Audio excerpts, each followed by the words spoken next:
अपने समाज में देख लीजिए, कोई भी गुंडा, कोई भी बदमाश तभी बनता है जब वो अपना पहला क्राइम कर लेता है। और अगर पहले क्राइम में उसको सफलता मिल जाती है तो उसके बाद वो बदमाश बनता चला जाता है। अगर उसको पहले ही क्राइम में सफलता ना मिले तो आगे कभी भी बदमाश नहीं बनेगा। तो हमें बेसिकली किसी ने गुलाम बनाया नहीं था, हम तो गुलाम खुद बने थे। किसकी वजह से बने होंगे पता नहीं, किस अंग्रेज के बच्चे ने जो भारत में पैदा हुआ, भारत की सत्ता में रहा होगा, अंग्रेजों से पहला गिफ्ट लिया होगा किसी राजा ने और धीरे धीरे उनकी बातों में आ गया होगा, किसने कब गलती की होगी और फिर वहां से किस तरीके से वो प्रक्रिया चली होगी पता नहीं हमको। लेकिन आजादी ली बहुत मुश्किल से हमने। इस आजादी को सरवाइव कराना बहुत मुश्किल है। आने वाला समय जो होगा वो देशों का समय नहीं होगा। आने वाला जो समय होगा मेरे दोस्त, वो देशों का समय नहीं होगा। कंट्री मायने नहीं रखेगी, वह कंपनियां मायने रखेगी। कंट्री मायने नहीं रखेगी, कंपनियां मायने रखेगी। आज आपको अगर सच मायने में देखें तो अमेरिका से सामान मंगाना हो तो Amazon can deliver you everything from any of the country. जिस तरीके से विकास हो रहा है, ये कुछ समय के बाद ये सीमाएं खत्म हो जाएंगी, ये बॉर्डर नाम की चीजें खत्म हो जाएंगी दोस्त। हर चीज ऑनलाइन होगी, हर चीज ऑनलाइन होगी। आपको कुछ नहीं पता रहेगा कि आपके देश का नाम क्या है, क्या होना। जिस तरीके से आगे बढ़ते चले जा रहे हैं, एक वक्त ऐसा होगा कि शायद हो सकता है कि हम जियो के गुलाम बन जाए, रिलायंस के गुलाम बन जाए। हो सकता है हम टिकटॉक के गुलाम थे अभी। देखिए, ऑनलाइन जो गुलामी है वो ऐसी है कि आपको पता ही नहीं चलता कि आप गुलाम हैं। मजे की चीज ऑनलाइन में यही है कि ऑनलाइन में हमें ये पता ही नहीं चलता कि हम गुलाम हैं।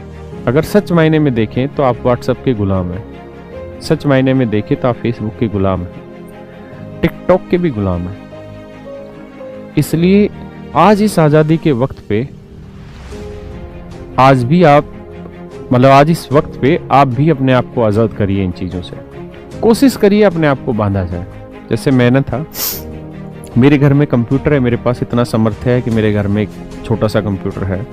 तो मैंने क्या किया, अपने मोबाइल से फेसबुक को उड़ा दिया और मैंने सिस्टम में फीड कर दिया ऐप। तो मुझे जब भी उस पर बात करनी होती है, फेसबुक पे देखना होता है कुछ क्या चल रहा है, अपना कोई पोस्ट शेयर करना होता है एडवर्टीजमेंट के लिए, तो मैं उस कंप्यूटर को ओपन करता हूँ और तब जाके वहाँ मैं अपने लाइक कमेंट वगैरह जो मुझे देने होते हैं वो देख लेता हूँ। मैंने व्हाट्सएप को भी अब अपने सिस्टम से बंद कर दिया, मतलब मोबाइल से हटा दिया। व्हाट्सएप भी मैंने अब कंप्यूटर पे चला दिया। उसका फ़ायदा ये है कि मैं पूरे दिन में आधा घंटा निकालता हूँ और उस आधे घंटे में मैं अपनी सोशल जितने भी अकाउंट हैं उनको पूरा चेक करता हूँ। चाहे मेरा व्हाट्सएप हो, चाहे मेरा फेसबुक हो, चाहे मेरा जीमेल हो, चाहे टेलीग्राम हो, कुछ भी हो इस तरह का। पहले क्या होता था, सारे दिन फोन में रहता था, सारे ऐप, एक मैसेज आया तो भी उसमें होता साला कुछ नहीं था। से शायरी लिख के भेज रहा, कोई कुछ भेज रहा, कोई दुनिया भर के ग्रुपों में ज्वाइन करा दे रहा है, लेकिन वहाँ समय खराब होता था, उसे देखने में वक्त खराब होता था। मेरे भाई, आज का जो दिन है ये डिजिटल गुलामी से बाहर आने का दिन है।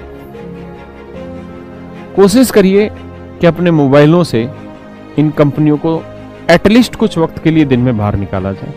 अगर आपके पास ऐसा साधन है जहां ये चीजें दूसरी जगह चल सकती है तो कोशिश करिए कि कंप्यूटर में इन ऐप को रखा जाए ताकि आपका एक स्पेसिफिक टाइम ही उसमें यूज हो।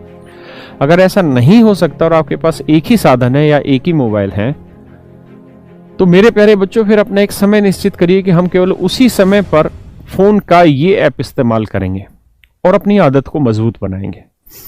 आज का युवा तो है ही नहीं, झंडू है। झंडू क्यों? क्योंकि उसको अपनी इच्छाओं पे काबू ही नहीं है। इच्छा मतलब उसके हाथ पे ही उसका काबू नहीं है। उसको पता ही नहीं रहता कि वो फेसबुक देखता देखता कब आधे घंटे का समय खराब कर देता है, कब वो आधा घंटा व्हाट्सएप पे लगा रहता है, जबकि एक लड़की का साले के पास मैसेज नहीं आएगा फिर भी व्हाट्सएप पे लगा रहेगा। या 10 लड़कियों के भी आते हैं तो वो टाइम ही खराब कर रहा होता है, उससे कुछ होना जाना थोड़ी होता है। तो मेरे भाई, इस बात को ध्यान दो, आज आजादी है लेकिन आजादी इन मोबाइलों से भी लो, आपको लेनी चाहिए। मैं एक चीज पढ़ रहा था अभी थोड़े दिन पहले कि एक बच्चे ने, छोटा बच्चा था 6ठी 7वीं क्लास का, उस बच्चे ने आत्महत्या करने की कोशिश की। उसने की भी आत्महत्या, लेकिन उसकी हुई नहीं सफल।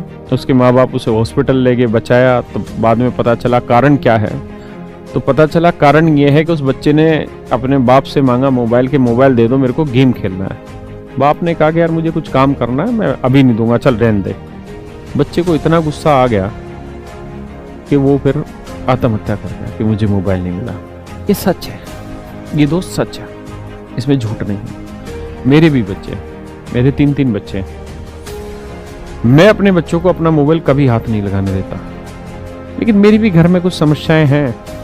मेरी वाइफ के फ़ोन को यूज़ करते हैं, अपनी मम्मी के फ़ोन को, और मैंने उनको कई बार समझाया है कि गलत कर रहे हो, लेकिन उनको शायद समझ नहीं आता। और मैंने भी जीवन में एक धारणा बना रखी है कि औरत को एक हद से ज़्यादा मत समझाओ, बढ़िया रहता है। एक हद तक ही समझाना चाहिए, उससे हद से ज़्यादा कभी नहीं समझाना चाहिए। तो मैं नहीं समझाता, लेकिन मैंने अपने ऊपर नियंत्रण किया होगा।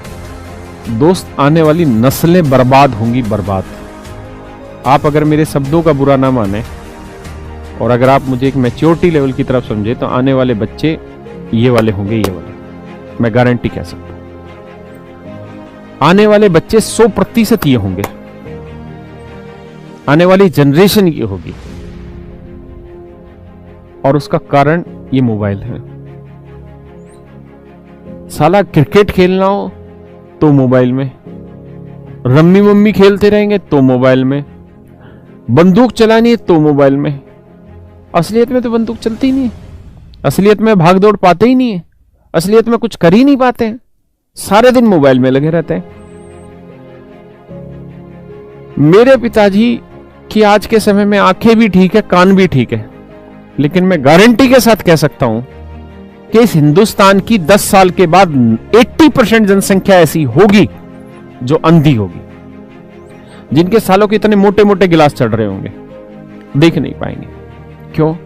मैक्सिमम टाइम उनका मोबाइल में जाता है, मैक्सिमम टाइम उनका मोबाइल में जाता है, अधिकतर समय उनका मोबाइल में जाता है। सुबह अलार्म लगाते हैं उठने के लिए, सुबह अलार्म लगाते हैं उठने के लिए, लेकिन उठते ही मोबाइल उठाते हैं और फिर व्हाट्सएप देखने लग जाते हैं, फेसबुक देखने लग जाते हैं, चैटिंग करते हैं, हाय हेलो। अरे हरामियों, क्या रखा है गुड मॉर्निंग में?